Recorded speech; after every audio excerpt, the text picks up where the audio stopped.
మీరు శివుడి భక్తులైతే ఈ వీడియో మీకోసమే.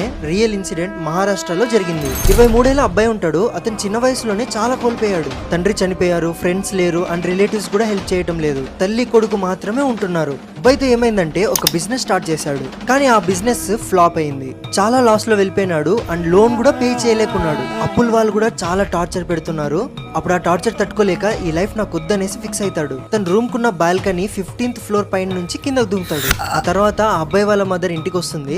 సడన్ గా ఆ బిల్డింగ్ కున్న వాచ్మ్యాన్ కాల్ చేసి, అమ్మ మీ కొడుకు బిల్డింగ్ వెనకలు ఉన్నాడు అని చెప్పాడు. పోయి చూస్తే ఆ అబ్బాయి ఒక నంది పైన పడున్నాడు. అబ్బాయిని నీళ్ళు కొట్టి లేపుతారు. ఏమైందని అడిగితే, అమ్మా నేను నా ఫ్లోర్ నుంచి దూకానని చెప్పాడు. కానీ అక్కడ ఉన్న వాళ్ళు ఎవ్వరు నమ్మరు. సరే అనేసి వాళ్ళు సీసీటీవీ కెమెరా చూస్తారు. చూస్తే అబ్బాయి ఏ నంది మీద అయితే పడినాడో ఆ నంది ఆ బిల్డింగ్ లోపల వస్తున్నట్టు గానీ వెళ్తున్నట్టు గానీ సీసీటీవీ కెమెరాలో రికార్డ్ అవ్వలేదంట.